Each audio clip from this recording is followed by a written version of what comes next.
우리 사랑하시는 만방샘 가족 여러분, 주일 예배를 드리도록 하겠습니다. 우리 다 같이 묵도하심으로 주일 예배를 하나님 앞에 드리도록 하겠습니다. 다 같이 눈 감으시고 묵도하시겠습니다.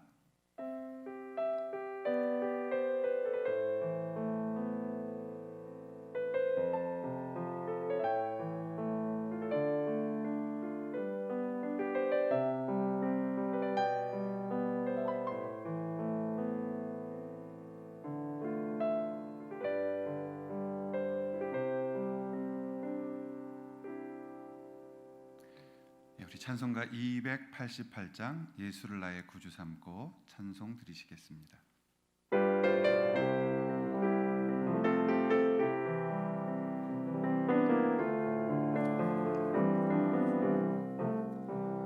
예수를 나의 구주 삼고 성령과 피로써 거듭나니 이 세상에서 내 영혼이 하늘의 영광 누리도다. 이것이 나의 간증이요 이것이 나의 찬송일세. 나 사는 동안 끊임없이 구주를 찬송하리로다. 온전히 주께 맡긴 내 영 사랑의 음성을 듣는 중에 천사들 왕래하는 것과 하늘의 영광 보리로다. 이것이 나의 간증이요 이것이 나의 찬송일세.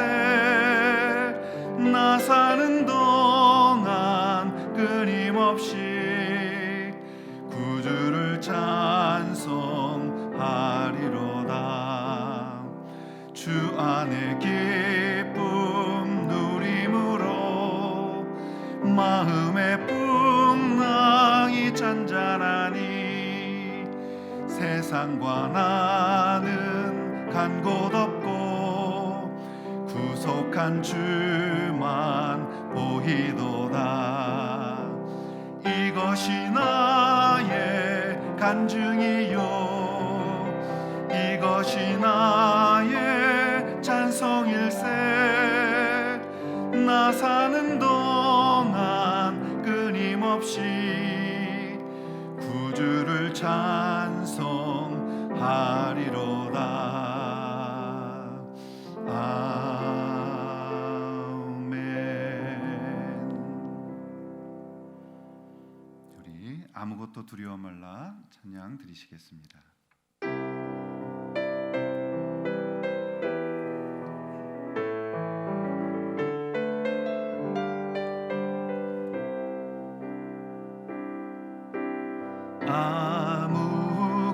아무것도 두려워 말라. 주 나의 하나님이 지켜주시네. 놀라지 마라 겁내지 마라. 주님 나를 지켜주시네. 아무것도 두려워 말라.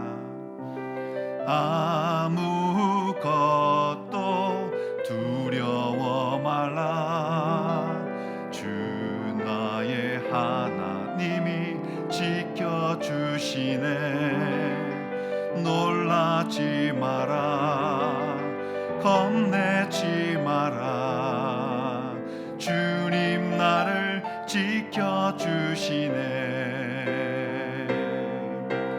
내 맘이 힘에 겨워 지칠지라도 주님 나를 지켜주시네. 세상의 험한 풍파 몰아칠 때도 주님 나를 지켜주시네. 주님은 나의 삶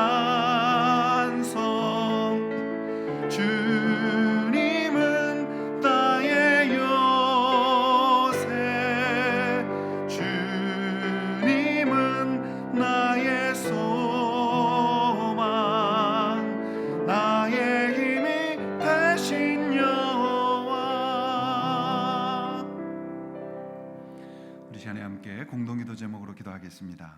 이렇게 기도할 때 먼저 코로나19 바이러스가 조속히 끝날 수 있도록 기도하겠습니다. 두 번째로 한국의 모든 교회들이 흔들리지 않고 더욱 강건할 수 있도록 기도하겠습니다. 세 번째로 고난주간을 통해서 주님의 마음을 닮아갈 수 있게 해달라고 우리 합심으로 같이 기도하고 우리 가족 대표 되시는 분이 기도해 주시겠습니다. 기도하겠습니다. 하나님 아버지, 이 시간에 우리가 합심으로 같이 한번 주님 앞에 기도하며 나아갑니다. 아버지 하나님, 코로나19 바이러스가 조속히 끝날 수 있도록 주님 도와주시옵소서. 하나님 아버지, 이 바이러스로 인하여 전 세계가 몸살을 앓고 있고 고통스러워하고 있습니다. 하나님 아버지, 속히 종식되도록 인도하여 주시옵시고, 아버지 하나님, 이것으로 인하여 눈물을 흘리는 자들의 아픔을 주께서 위로하시고 또 무엇보다도 예수 그리스도 믿을 수 있는 기회 되도록 인도하여 주시옵소서. 하나님 아버지, 이 재난 뒤에 하나님 아버지의 무서운 심판도 있음을 알아 하나님 아버지 늘 깨어있게 하시고 주님 앞에 기도하며 나아가도록 인도하여 주시옵소서. 아버지 하나님, 한국의 모든 교회들이 흔들리지 않고 더욱 강건하도록 도와주시옵소서. 주님 은혜 가운데 서가도 인도하여 주시옵소서. 하나님 아버지, 일로 인하여 하나님 아버지 한국교회가 더욱더 믿음 안에 자라게 하시고 예수 그리스도 바라볼 수 있도록 도와주시옵소서. 성령이여 역사하여 주시옵소서. 성령이여 붙들어 주시옵소서. 성령이여 함께하여 주시옵소서. 역사하여 주실 줄 믿습니다. 하나님 아버지, 도와주실 줄로 믿습니다. 한국교회를 더욱더 강건케 하여 주시옵소서. 아버지 하나님, 이제 고난주간의 시작입니다. 예수님 마음 담게 하시고 예수님의 아픔 알게 하시며 예수님 앞에 나아가는 시간 되도록 인도하여 주셔서 우리 교회와 모든 성도들이 주님 안에서 주의 마음을 품고 나가는 시간 되도록 한 주간 경건케 하여 주옵소서. 이기도록 도와주시옵소서. 역사하여 주시옵소서. 인도하여 주시옵소서. 함께하여 주시옵소서. 도와주시옵소서. 가족 대표분께서 기도해 주시겠습니다.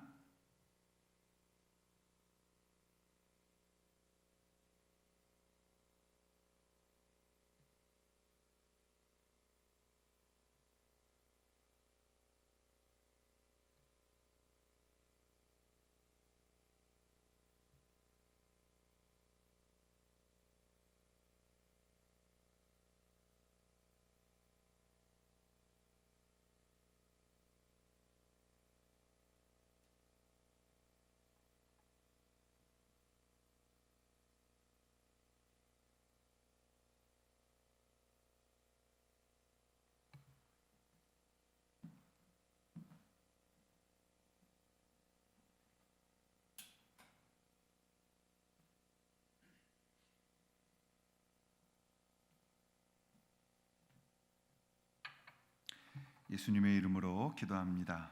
아멘. 네, 이 시간에는 우리 가족들 간에 한번 인사하시겠습니다. 우리 다 같이 힘내십시다, 또 사랑합니다 한번 옆에 분하고 인사하시고 또 주일 예배 가운데 또 함께 하신 것을 기쁨으로 우리가 축복하기를 원합니다. 교회 소식 몇 가지 전해드리겠습니다.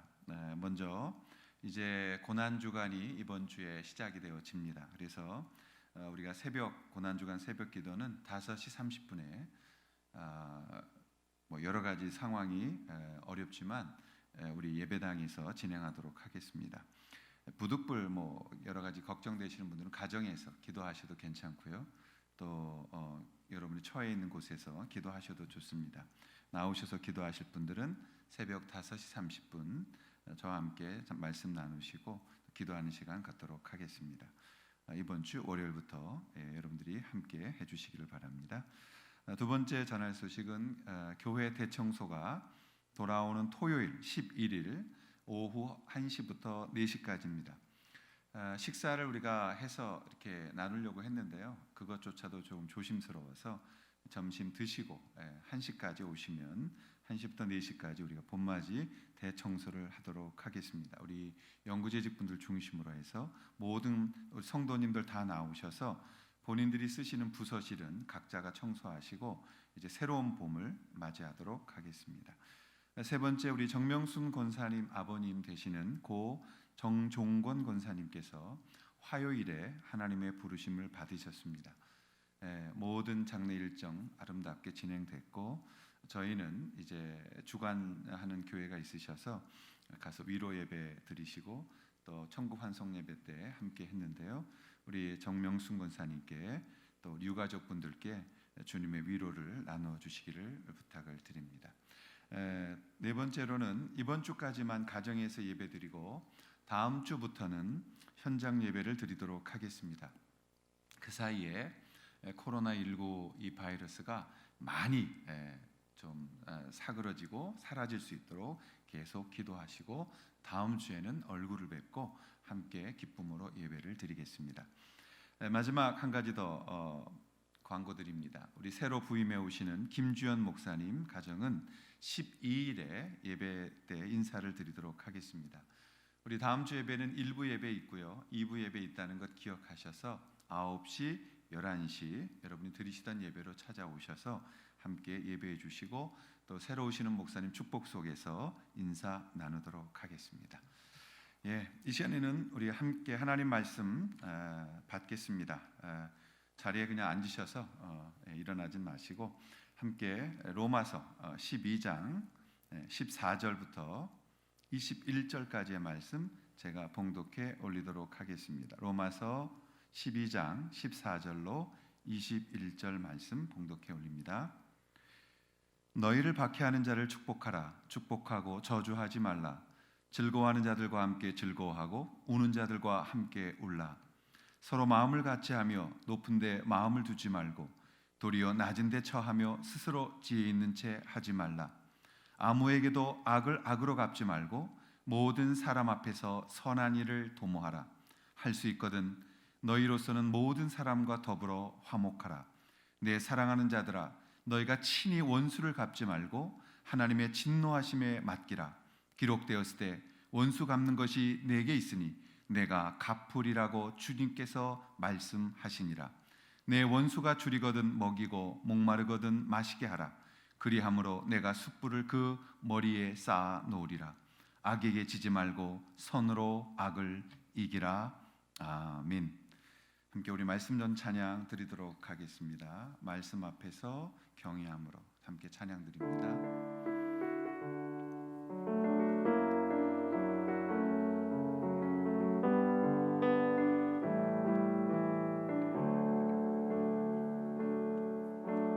말씀 앞에서 경외함으로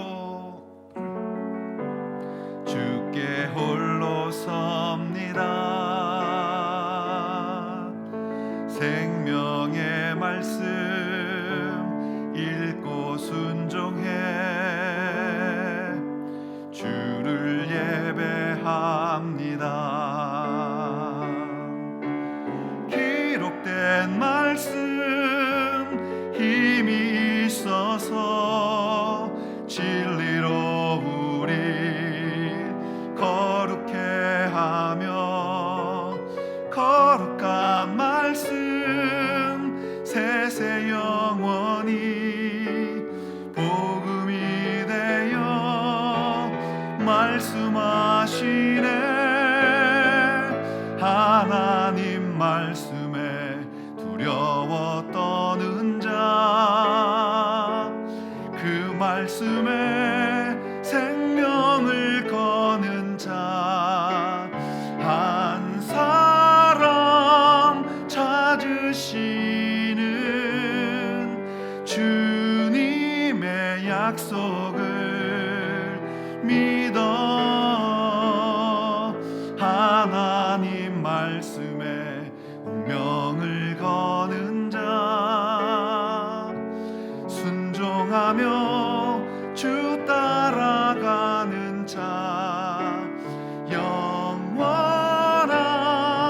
하나님 나라 이뤄갈 주의 교회여 일어나라.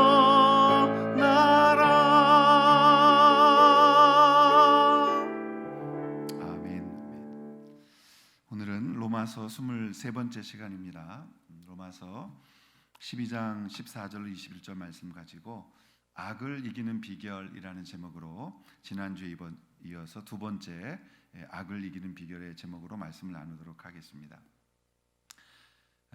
우리가 이제 단어가 똑같아가지고 그 착각을 할 수 있는 그런 경우가 많이 있죠. 예를 들면 배라는 단어는 우리나라의 말로는 뜻이 여러 개가 있듯이 세상이란 단어가 그렇습니다. 성경을 읽다 보면 어떨 땐 세상을 사랑하지 말라고 하고 또 어떨 때는 세상을 사랑하라 이런 단어가 나옵니다. 우리가 이 세상이라는 단어가 신약 성경에 185회가 나옵니다. 근데 그 중에 요한복음에서만 105번이 쓰여졌다고 제가 요한복음 강의 때 설명을 드린 적이 있습니다. 이 요한복음에서는 이 세상이라는 단어가 두 가지의 의미로 쓰이고 있습니다. 첫 번째로는 하나님께서 지으신 세상, 즉 코스모스라는 단어로 헬라어는 기록되어 있습니다. 이 말은 원래 장식이라는 뜻을 가지고 있습니다. 그래서 이 코스모스라는 이 단어는 잘 꾸며 지어진, 또 잘 조화되어진, 또 아름답고 우아한 그런 사물을 가르치는 단어로 쓰였습니다. 여기서 코스메틱이라는 화장품 또는 아름답게 하는 것이라는 단어가 파생되어진 것이죠. 그래서 하나님이 만드신 세상이라는 이 세상을 말할 때에는 굉장히 아름다운 하나님의 세상을 말하는 겁니다. 그런데 이제 죄가 들어온 다음에 또 세상을 사랑하지 말라, 세상은 악하다라고 쓸 때 이 세상이라는 단어는 죄로 인하여 오염된 세상을 말할 때 그렇게 설명을 하는 것입니다. 하나님 앞에서 인간이 하나님 앞에 대항하고 마귀의 그 속삭임에 빠져서 하나님 말씀을 어겼을 때 이 땅에 죄가 들어옵니다. 그 세상, 그 죄가 들어와 있는 세상을 또 말할 때 세상이라는 말을 쓰기도 하는 것입니다. 근데 이 세상이란 단어는 예수님을 반대하는 죄의 세력이 들어와 있는 그런 표현으로 구분되어져야 되는 세상이라는 것입니다. 우리 그리스도인들은 그래서 두 개의 세상을 다 경험하고 사는 것입니다. 우리는 죄에 대한 세상에 태어나서 하나님의 은혜로 하나님의 세상도 경험하게 된 것입니다. 그래서 우리는 두 개의 세상을 경험하는 것이에요. 그것은 그리스도인들의 특권인 것입니다. 우리는 하나님의 지으신 원래의 아름다운 세상을 다시 회복하기 위하여 이 땅에 부름받은 하나님의 자녀가 된 것입니다. 그래서 우리의 사명은 하나님이 우리를 창조적인 인간으로 만드시고 하나님이 만들어 오신 나라를 잘 관리하고 더욱 아름답게 멋지게 만들어 가라고 하신 그 원래의 사명을 이제 회복하고 하나님의 그 세상, 하나님이 멋지게 만들어 주신 그 세상을 우리가 다시 만들어가는 일에 쓰임받은 것이 성도들이다라고 설명할 수가 있는 것입니다. 그래서 우리는 오늘 이 악한 세상에 태어났습니다. 그러나 하나님이 만드신 그 세상에 사람이 되어 그 하나님의 나라, 그 하나님의 세상을 온전하게 다시 돌려놓는 일에 마귀들과 싸우는 그런 군사로서 또 하나님의 자녀로서 이 땅을 살아가게 되어졌다는 것입니다. 그렇다면 우리는 어떻게 악을 이기고 하나님의 나라를 멋지게 만들어갈 수 있겠습니까? 그것이 오늘 본문에 우리가 해야 할 일이라는 것입니다. 우리가 가장 중요한 것은 새롭게 거듭난 그리스도인들은 모든 것을 새롭게 시작하게 된다는 것입니다. 우리는 무엇에 대하여 새롭게 시작하여야 될까요? 이 제목을 우리는 오늘 나누려고 하는 것입니다. 우리는 무엇에 대하여 새로운 사람이 되어 새롭게 다시 관계를 맺어야 하는가 말입니다. 오늘 성경은 두 가지를 가르치고 있습니다. 첫 번째, 우리가 새롭게 시작되어야 되는 것은 우리가 믿고 있는 것들을 성경으로 새롭게 돌아보아야 한다는 것입니다. 자, 이게 무슨 뜻일까요? 우리가 읽었던 오늘 본문을 좀 보겠습니다. 바울은 계속해서 로마서를 설명해 왔어요. 그리고 이제 유대 자기 민족들에게 간절한 마음으로 복음을 전하면서 그리스도인들이 된다는 것이 무엇인지를 이 본문을 통해 선언하고 있는 겁니다. 자, 오늘 읽어들었던 본문 14절을 보면 너희를 박해하는 자를 축복하라, 축복하고 저주하지 말라 이렇게 말합니다. 또 우는 자들과 함께 울라, 또 너는 스스로 지혜 있는 척하지 말라, 또 아무에게도 악을 악으로 갚지 말라, 모든 사람에게 선을 도모하라. 너희는 모든 사람과 할 수 있는 한 화목하라. 너희는 원수를 갚지 말라. 하나님께 맡기라. 원수가 오히려 줄이거든 먹이고 목마르거든 마시게 하고 그를 오히려 축복하라고 말합니다. 사랑하시는 여러분, 이것은 로마 당시 사회에는 절대 받아들일 수 없는 가르침이었어요. 지금도 이것은 우리가 너무나 힘든 가르침이죠. 우리가 예수 믿는 것 좋습니다. 예수 믿고 고상하게 사는 것 좋아합니다. 찬송가 부르고 남 돕는 것 좋습니다. 우리가 구제하고 성교비 보내고 이런 거 모든 것 좋습니다. 그러나 이 오늘 읽었던 본문 14절부터의 이 말씀을 정말 우리의 삶 가운데 적용하는 것이 쉬울까요? 절대 그렇지 않다는 거예요.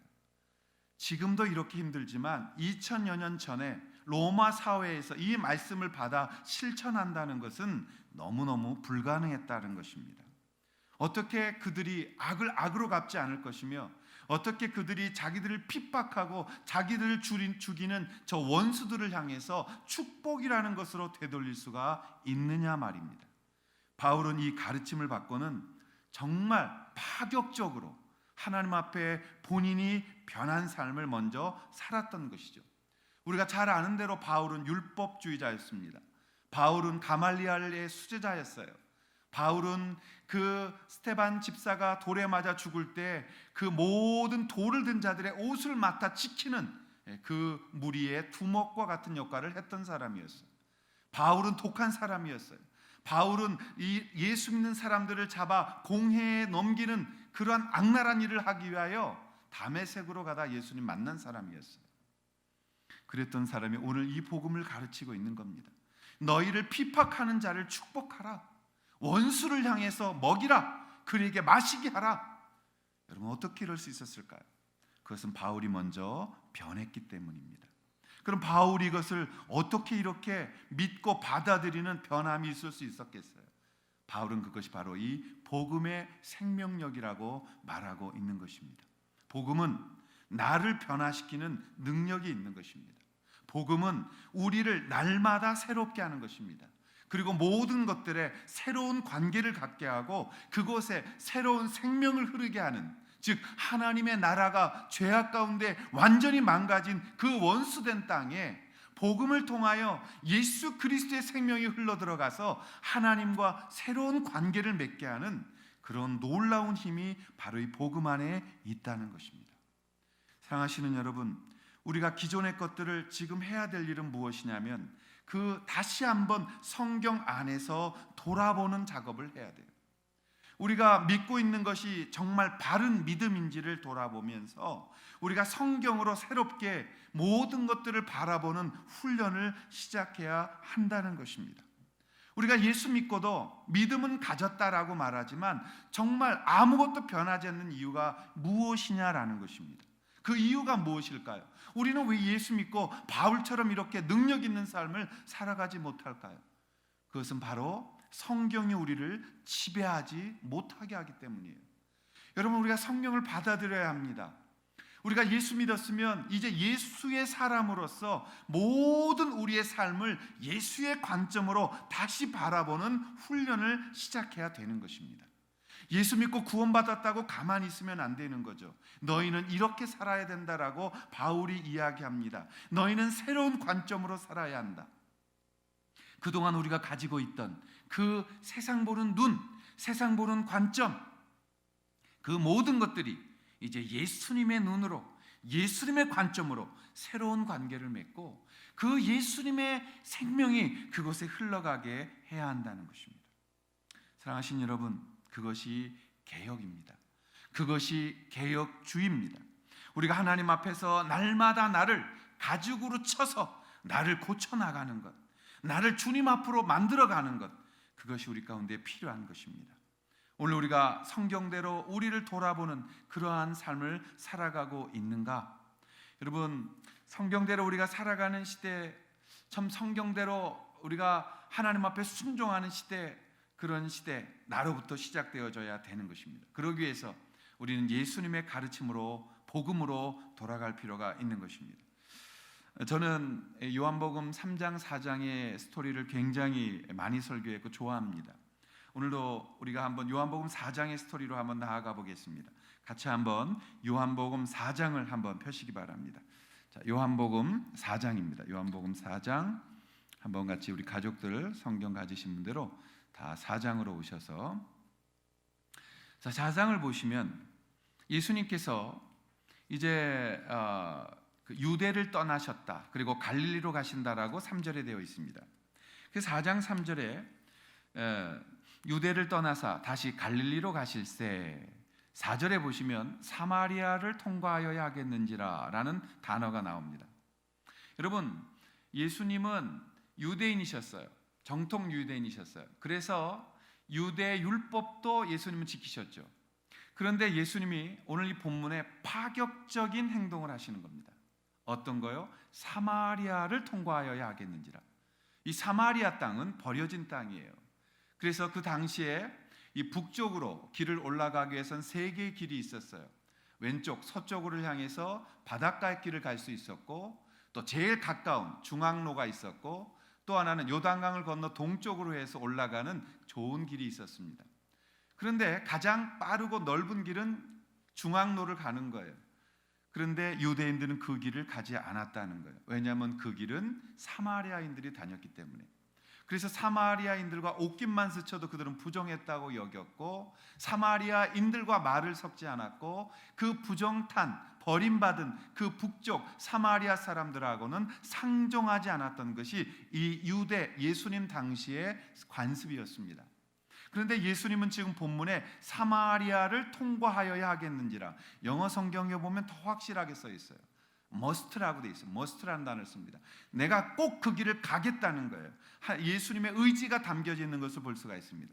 그리고 그분은 그곳에 가셔서 7절에 보시면 사마리아 수가라는 동네에 들어가셔서 한 여인, 물 길러 온 여인, 제6시, 즉 우리나라 시간으로는 정오 12시, 가장 뜨거운 시간, 남들이 물 길지 않고 전부 다 낮잠을 즐겨야만 되는 그 오후 시간, 그 뜨거운 시간에 사람들 아무도 없는데 물 길러 혼자 온 여인을 이 예수님 만나는 사건이 요한복음 4장입니다. 거기에 예수님께서 여인에게 나에게 물 좀 달라 그래요. 그러자 여인이 말합니다. 아니, 유대인인 당신이 어찌하여 내게 물을 달라고 하십니까? 그 당신들은 사마리아인과 상종하지 아니하시지 않습니까? 라고 9절에 이야기합니다. 그렇습니다. 그것이 우리가 아는 상식입니다. 그것이 아는 그 당시의 종교인들의 태도입니다. 그게 유대교의 법이었습니다. 그렇다면 뒤집어서 예수님 지금 무슨 일을 하고 계신 거예요? 유대교의 율법을 깨신 겁니다. 파격적으로 유대교의 기존의 틀을 깨신 거예요. 그리고 그 죄인이라고 불렀던, 특히 그 여인, 버림받은 여자, 그 여인을 찾아가셔서 지금 예수님께서는 하나님의 생명을 불어넣고 계시는 거죠. 여러분, 이 생명을 전하기 위해서 예수님은 그 당시에 그 종교에 가지고 있던 틀을 깨버린 거예요. 기존의 종교적인 신념이 진리가 아니라는 것입니다. 당시의 문화가 진리가 아니라는 것입니다. 그 당시의 유대교는 이제 사람을 힘들게 하고 있을 뿐이었어요. 그래서 예수님이 마태복음 11장 28절에 보면 수고하고 무거운 짐진 자들아 다 내게로 오라, 내가 너희를 쉬게 할 것이라고 그 모든 종교적으로 버림받은 사람들을 초대하시는 본문이 나오는 것입니다. 여러분, 복음은 때로는 충격적이며 때로는 파격성을 갖는 것입니다. 복음은 생명을 얻기 위해서 있는 것이지 문화를 지키며 전통을 지키며 또 종교를 통해서 기득권을 가진 자들의 고유물이 되어지서는 안 된다는 거예요. 예수님은 사마리아로 가셨습니다. 그리고 그 버림받은 그 여인을 만나기 위해 수가성에 들어가셨고 그 여인을 기다리셨으며 그 여인에게 물 달라고 먼저 애석하시는 장면을 볼 수가 있는 겁니다. 사랑하시는 여러분, 우리는 여전히 복음을 가지고 오늘날도 술 안 먹고 담배 안 피고 주일에 교회 한번 왔다 가면 그것이 마치 성도가 된 것처럼 그렇게 사탄의 음성에 속고 있을 때가 많이 있어요. 저는 오늘 우리 교회와 더불어 한국교회 안에 복음의 생명이 기존에 덮고 있는 우리의 모든 종교를 뛰어넘기를 기도하고 또 여러분에게 그러한 복음의 생명이 흘러갈 수 있기를 축복하기를 원합니다. 복음은 때로는 우리의 모든 것들을 넘어가야만 합니다. 여러분, 그것을 넘지 못한 게 예루살렘이었어요. 그래서 예루살렘부터 안디옥까지 복음이 건너가야 되는 그 14년의 기간이 얼마나 파격적이었는지를 우리는 알 수 있는 거예요. 너희는 예수께서 승천하시면서 우리에게 명하셨던 유대와 예루살렘과 유대와 온 사마리아와 땅끝까지 복음이 가는 것이 얼마나 파격성을 띠고 있는지를 우리가 지금 이해를 못하고 있다는 것입니다. 우리 개신교가 언제부턴가 하나님 앞에 이 부분의 생명을 잃어버리고 다시 유대교와 같이 종교가 되었을 때 어디서부턴가 꾸물꾸물 올라온 이단들이 신천지고 하나님의 성회라는 것이고, 여전히 이상한 이단들이 이 땅에 그렇게 우후죽순 일어서는 거예요. 왜요? 정말 복음을 가진 하나님의 정통이라고 불리우는 이 교회가 하나님 앞에서 스스로 우리를 제한시켜 놓고 울타리 안에 가둬놓고 있고 복음이 밖으로 생명이 돼서 흘러가지 않고 있기 때문에 그런 것입니다. 사랑하는 여러분, 전통을 믿는 것은 신앙이 아니에요. 사람을 살리지 못하는 복음은 복음이 아닌 거예요. 사랑하고 섬기지 못하는 신앙은 생명이 멈춘 것입니다. 예수님은 이 여인에게 유대교 전도하지 않았어요. 이 여인에게 유대인이 되라고 말하지 않았어요. 죄 짓지 말라고 벌써 말씀하지 않았어요. 그럼 무엇 하셨어요? 자, 요한복음 4장 25절 26절입니다. 우리 같이 한번 읽겠습니다. 24절 25절 시작. 하나님은 영이시니 예배하는 자가 영과 진리로 예배할지니라. 여자가 이르되 메시아 곧 그리스도라 하는 이가 오실 줄을 내가 아노니 그가 오시면 모든 것을 우리에게 알려주시리이다. 자, 26절입니다. 예수께서 이르시되 내게 말하는 내가 그라 하시니라. 네, 이게 복음이죠. 바로 너희들이 기다렸던 그 메시아가 너 앞에 있는 나다라고 말씀하는 거예요. 예수님은 바로 생명을 주신 거죠. 나를 믿으면 살 것이다. 너희들 그동안 종교를 믿고 있었어. 그러나 이제 예수 믿으면 살 것이다. 그 죽은 종교인. 왜요? 이 사마리아 여인은 하나님을 안 믿었던 사람이 아니에요. 이 사람 말합니다. 예루살렘에서 예배하는 게 진짜입니까? 안 아니면 우리 사마리아 땅에서 저 그리심산에서 예배하는 것이 진짜입니까? 어디가 진짜입니까? 어느 장소가 진짜 예배 장소입니까? 나 하나님 섬기고 있지만 내가 이렇게 된 것은 진짜가 어딘지를 몰라서 그런 것 아닐까요? 라고 질문한 거죠. 그때 예수께서 말씀하십니다. 여기서도 말고 저기서도 말고 때가 이르니 신령과 친정으로 예배하는 자를 찾으시는 하나님, 그 때에 너는 지금 예배하면 돼. 누구를? 하나님을. 그래서 내가 여기에 왔는 거라고 복음을 전해 주신 것이죠. 저는 이 사마리아 여인을 살리시는 예수님을 보면서 우리가 예수님, 그분을 바라보아야 된다. 오늘날도 우리가 복음을 믿는다는 것은 바로 그 예수 그리스도, 그 예수 그리스도를 붙들고 살아가는 것이지, 그 외에 종교적인 부수적인 것들은 당연하게 열매로 나와야 되는 것이란 말이에요. 오늘 사도 바울은 이 사마리아 여인이 만났던 그 예수 그리스도를 오늘 로마서에 그대로 전하고 있는 것이에요. 이 사마리아 여인은 그 예수님을 만나고 자기가 그렇게 싫어하고 만나기 싫던 그 동네 안으로 뛰어들어가서 모든 동네 사람들 다 데리고 예수님 앞으로 나오는 것을 볼 수가 있습니다. 그렇습니다. 바울이 오늘 그 여인을 빗대어 자신을 가르치고 있습니다. 내가 어떻게 살았는지 사랑하는 내 동족들이여 나를 알지 않는가? 그러나 내가 그 예수를 그렇게 핍박하고 그 예수를 그렇게 안 믿었거늘, 그러나 주님은 내게 은혜 주셔서 오늘 예수님 믿게 하고 오늘 나로 인하여 이러한 삶을 살게 했다라고 말씀하며 오늘 로마서 12장 14절부터 오늘 이 본문의 말씀을 나누고 있는 것이죠. 사랑하시는 여러분, 오늘 우리가 정말 예수님 만난다면 이 말씀대로 살게 될 줄로 믿습니다. 어떻게 이 일이 가능한가라고 묻는다면, 어떻게 우리가 이 어려운 14절로부터 21절까지의 말씀을 실천할 수 있는가라고 묻는다면 답은 하나입니다. 예, 우리도 예수 그리스도 앞으로 나아가야 되는 것입니다. 우리도 예수님 만나야 되는 것입니다. 종교인으로서 머무는 게 아니라 예수님 만나서 그렇게 목말라 하던, 그렇게 굶주리던 영적 음식, 영적 목마름을 해결할 때 우리도 우리와 단절했던 사람들에게 나아가서 새롭게 관계를 정립하고 그 사람들에게 오히려 생명을 전해줄 수 있는 하나님의 사람이 될 수 있다는 것이죠. 우리에게 답은 무엇입니까? 예수 앞으로 나오는 것입니다.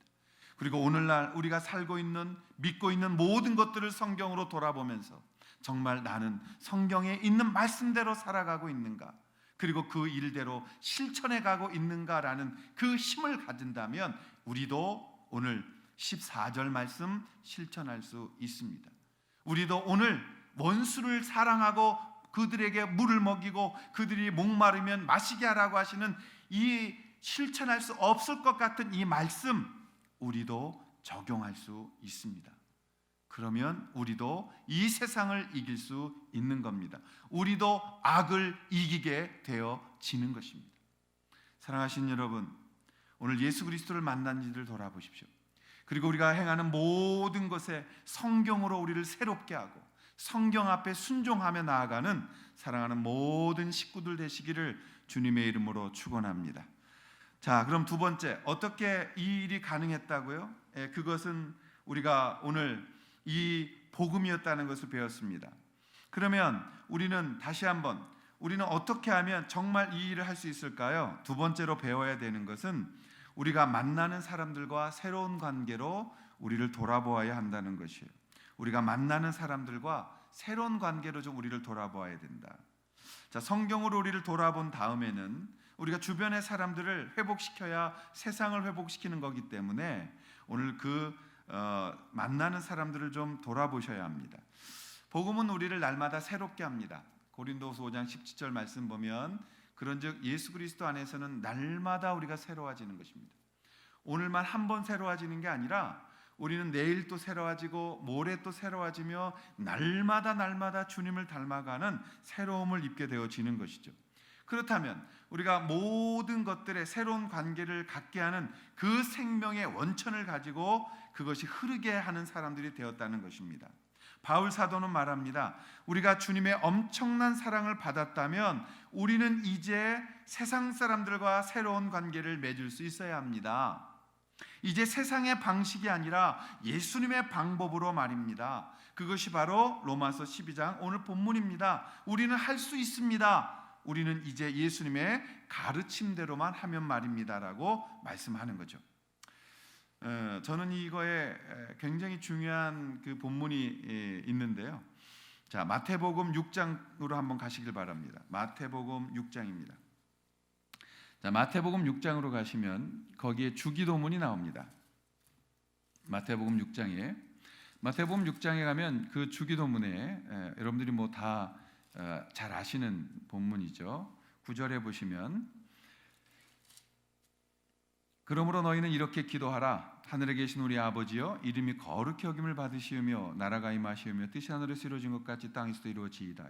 오늘 우리에게 일용할 양식을 주시옵고 우리가 우리에게 죄진 자를 사하여 준 것 같이 우리 죄를 사하여 주시옵고 라고 12절이 나옵니다. 물론 제가 이 마태복음에 대해서는 이미 우리 교회에서 오랜 시간 동안 강의를 했어요. 그래서 다시 그 말씀을 상기시켜 드리고자 합니다. 다시 한번 우리가 12절을 한번 보겠습니다. 우리가 우리에게 죄 지은 자를 사하여 준 것 같이 우리 죄를 사하여 주시옵고 라고 되어 있어요. 우리가 우리에게 죄 지은 자를 사하여 준 것 같이 우리 죄를 사하여 주십시오. 여러분, 이 본문은 굉장히 중요한데요. 굉장히 오해받고 또 잘못 해석되어지는 부분 중에 한 부분이 이 본문입니다. 우리가 성경에서 말할 때 죄라는 단어는 두 단어로 쓰입니다. 하나는 하마르티아라는 죄예요. 이 죄는 근본적인 죄를 가르칠 때, 도덕적인 죄를 의미할 때 가리킵니다. 하나님의 의도에서 빗나갔다. 그래서 하마르티아, 이것은 본래 근본적인 하나님의 의도 속에 우리는 빗나가 있는 죄인이다. 그 죄를 가르칠 땐 하마르티아. 근데 또 하나의 죄라는 단어가 나오는데 그 단어는 오페이레마라는 단어예요. 헬라어로 오페이레마라는 단어가 오늘 본문에 쓰여진 단어입니다. 그래서 오늘 본문 12절 마태복음 6장 12절에 우리가 우리에게 죄 지은 자, 여기서 죄라는 게 오페이레마라는 단어예요. 근데 발음상 이제 차이는 있지만 이 뜻은 어떤 뜻이냐면 부채들, 빚이라는 것입니다. 빚. 우리가 갚아야 될 것, 채무라는 뜻을 갖고 있는 거예요. 그래서 이 우리에게 빚진 사람들을 이렇게 해석되는 겁니다. 우리가 우리에게 빚진 자를 용서하여 준 것처럼 이렇게 되는 거죠. 그래서 이 12절의 주기도문의 가르침은 우리가 우리에게 채무진 자의 빚을 갚아 줌으로써 우리가 하나님께 은혜 받은 자임을 증명하게 하옵소서란 뜻입니다. 자, 옛 생각을 다시 한번 떠올리셔서 이 기도를 정확히 우리가 할 수 있을 때 정말 오늘 이 로마서 12장 14절의 바울의 가르침을 능히 이길 수 있는 힘을 우리가 얻게 되어지는 거예요. 하나님 아버지, 우리가 하나님께 이 죄를 용서받았습니다. 어떤 죄요? 하마르티아라는 근본적인 죄를. 그래서 우리가 이제 우리에게 빚진 자, 채무 가진 자, 우리에게 오페이레마라는 빚진 자, 죄진 자를 내가 용서함으로써 하나님의 이 엄청난 은혜를 받은 자임을 내 삶을 통해 증명하게 해주십시오라고 기도하라고 말씀하신 것이죠. 그 사건이 마태복음 18장 23절부터 35절에 잘 나타나 있는 1만 달란트 빚진 자의 비유인 겁니다.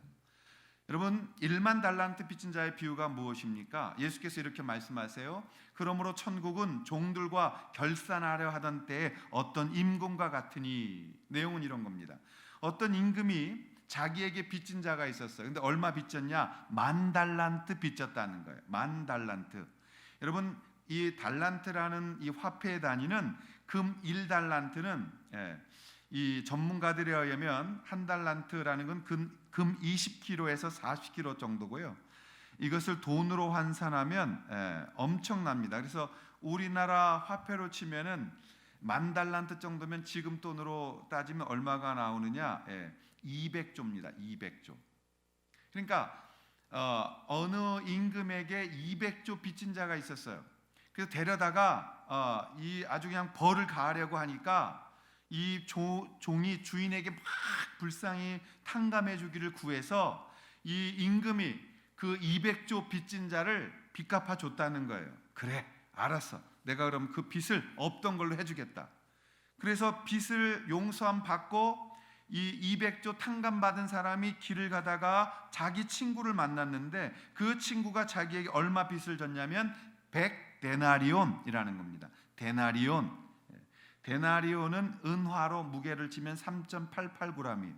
그래서 1데나리온의 가치는 당시 노동자의 하루 품삯입니다. 그러니까 오늘날로 쳐보자고요. 하루에 품삯을 10만 원으로 쳤어도 100데나리온이면 얼마냐? 1,000만 원이에요. 그러니까 내가 200조를 지금 탕감 받았어요. 말도 안 되는. 그리고 나서 오다가 자기에게 돈 1,000만 원 빚진 친구가 빚을 안 갚자 그의 목을 잡고 흔들면서 돈 안 갚어? 빨리 안 갚어? 그리고 그를 감옥에 집어넣어 버렸다는 거예요. 자, 이 이야기를 왕이 들었습니다. 그리고 이렇게 말하는 겁니다. 200조 갚았던 그 사람 데려와.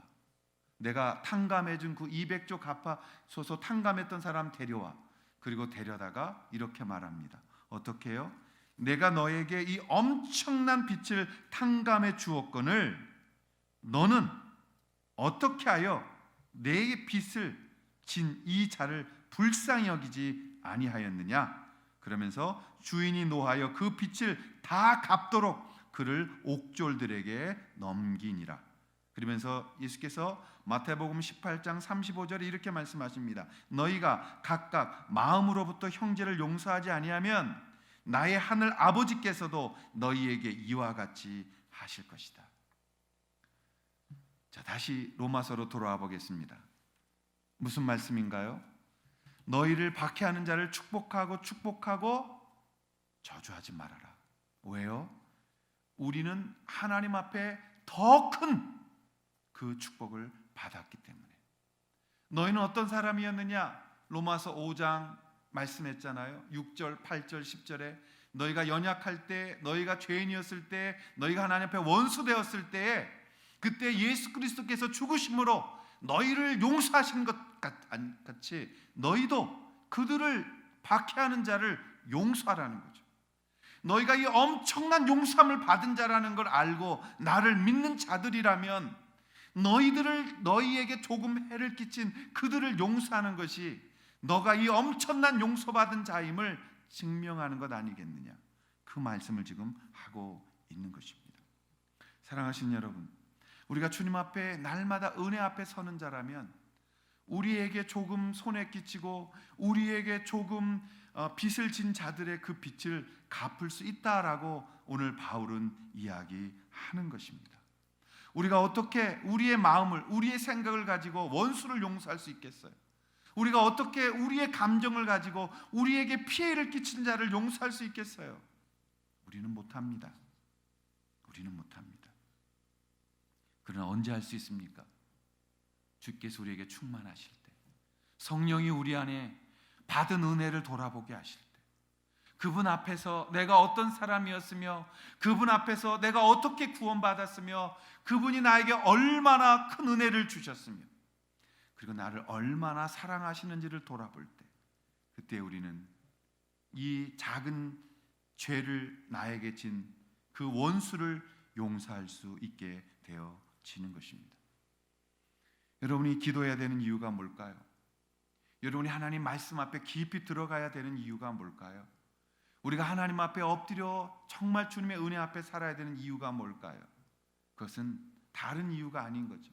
우리가 받은 은혜가 얼마나 큰지를 우리가 주님 앞에 영광 돌리기 위해서인 거죠. 우리가 하나님 앞에 얼마나 복되고 얼마나 엄청난 하나님의 복을 받은 사람인지를 돌아보는 그 성령의 충만함이 우리 가운데 있어야 됨을 말씀하시는 것이죠. 여러분, 우리 안에서 생명이 흘러가고 있습니까? 우리 안에서 이 생명이 나로부터 넘쳐가고 있습니까? 아니면 내 안에 갇혀서 나는 그저 종교인으로 나를 위해서만 살아가고 있는 삶을 살고 있는 것일까요? 오늘 사도 바울은 결론적인 말씀을 내리고 있는 겁니다. 악에게 지지 말고 손으로 악을 이겨라. 그렇습니다. 우리는 악을 이기는 방법, 그리고 이 세상을 이기는 방법은 하나밖에 없는 것이요. 뭐예요? 선을 갖는 것입니다. 우리가 하나님 앞에 성령의 충만한 생명을 갖는 거예요. 하나님 앞에 이 권세를 가진 자들임을 알고 그 선을 사용하는 것입니다. 악을 피해 다니거나 죄를 안 지려고 노력하는 것보다 더 중요한 것은 선을 행하는 것입니다. 선을 누리는 것입니다. 선을 선포하고 선으로 행하여 나아가게 되어질 때 하나님의 악은, 어두움은 물러가게 되어져 있는 것입니다. 그게 빛이 되는 것입니다. 그 빛을 비추어 내가 그 빛을 들게 되어질 때 그 호롱불 같은 그 빛은 나를 먼저 비춤으로 모든 어둠에 있는 세상 사람들이 나를 바라보며 하나님의 빛됨을 알게 되어진다는 것입니다. 그렇습니다. 그것은 새로워질 때만 가능한 것이죠.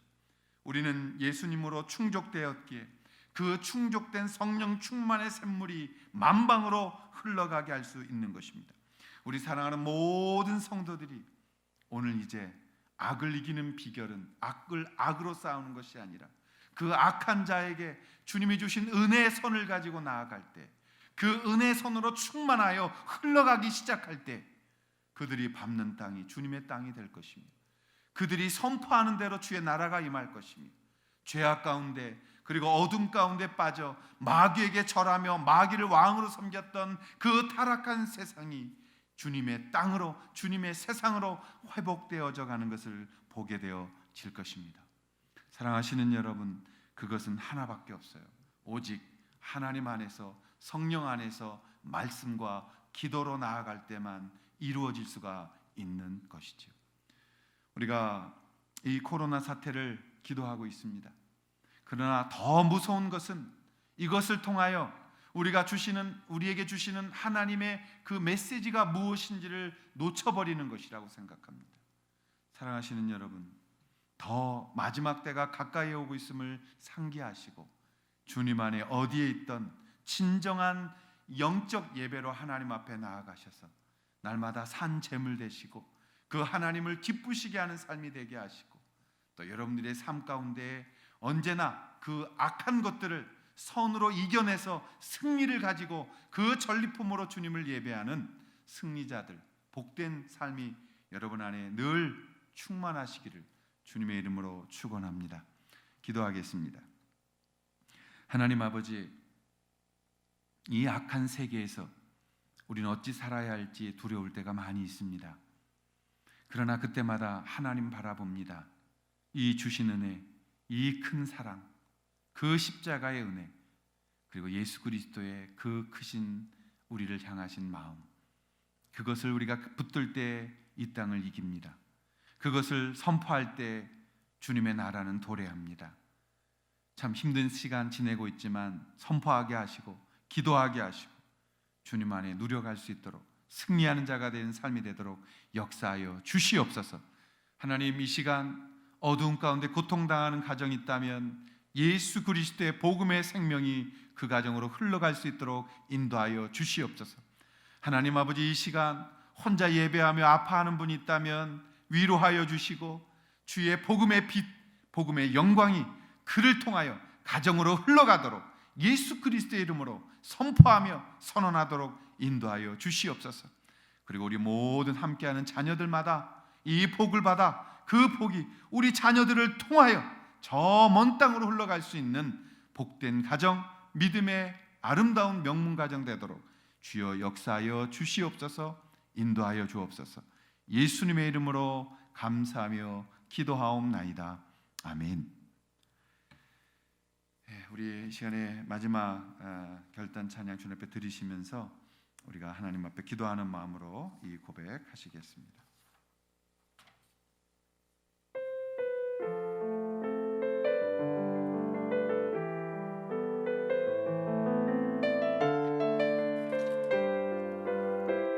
날이 저물어 갈 때, 날이 저물어 갈 때, 빈들에서 걸을 때, 그때가 하나님의 때.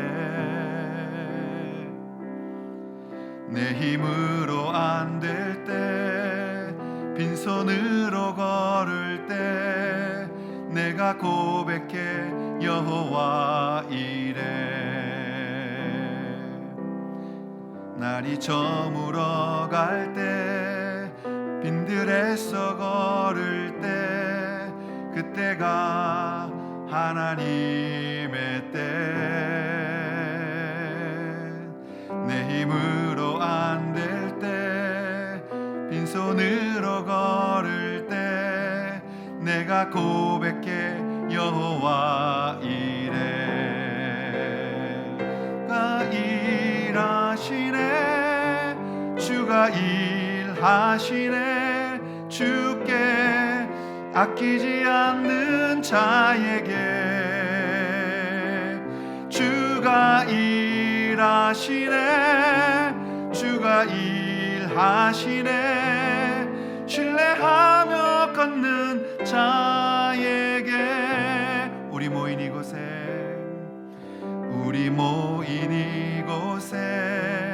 주님 함께 계시네.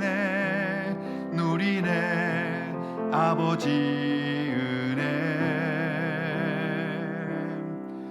내 힘으로 안 돌기, 내 모든 걸 드릴 때 모두 고백해 여호와 이래. 우리 모인 이곳에 주님 함께 계시네. 누리네 아버지 은혜. 적은 떡과 물고기, 내 모든 걸 드릴 때 모두 고백해 여호와 이래. 주가 일하시네 주가 일하시네 주께 아끼지 않는 자에게 주가 일하시네 주가 일하시네 신뢰하며 걷는 자에게 주가 일하시네 주가 일하시네 주가 일하시네 주께 아끼지 않는 자에게 주가 일하시네 주가 일하시네 신뢰하며 걷는 자에게. 하나님 아버지, 우리 가운데 함께하여 주셔서 우리가 가장 힘들 때, 가장 낙심할 때, 그때 모든 것들 내려놓고 싶을 때 하늘을 바라보게 하시고 이제 다 왔음을 알게 하여 주셔서 힘내게 하시고 포기하지 않게 하시고 주님 안에서 정말 복음의 열매 맺어갈 수 있도록 인도하여 주시옵소서. 하나님 아버지, 힘든 시간들입니다. 참 이 나라 이 민족 다 지쳐있고 전 세계가 다 지쳐있는 시간, 그리스도인들에게 세상의 것으로 만족하지 않는 하나님의 사람들에게 세상의 능력의 힘을 부어주셔서 이 기회가 오히려 예수 그리스도의 복음이 전파될 수 있는 시간 될 수 있도록 역사하여 주시옵소서. 이러한 고통 때에 오직 희망이 오직 예수께만 있음을 알게 하시고 오직 그분께로만 나아가는 길이 있음을 우리가 보게 하여 주시옵소서. 하나님 아버지, 오늘도 믿음으로 예배하여 싸우니 우리의 모든 삶 그 구석구석 복음의 빛이 비치게 하시고 오늘 드렸던 고백처럼 정말 주님 신뢰하며 주님 앞에 따라가는 복된 걸음 되도록 인도하여 주옵소서. 오늘도 믿음으로 드려진 이 물질 축복하여 주시고 드린 손길을 복되게 하시며 날마다 하늘의 신령한 복으로 축복하시고 그 가정들의 창고에 하나님의 은혜의 기름짐으로 채워 주시옵소서. 드리고 싶었으나 드릴 수 없어 간절함으로 마음 드리는 성도들의 그 마음을 받으시고 속기 주님 앞에 마음껏 드릴 수 있는 향유의 기름 부음이 준비되도록 역사하여 주시옵소서. 하나님 아버지, 오늘도 예배드린 모든 가족들마다 함께 하시고 그 머리 위에 필요들을 채우시기를 성부와 성자와 성령의 이름으로 축복하며 축원하옵나이다. 아멘.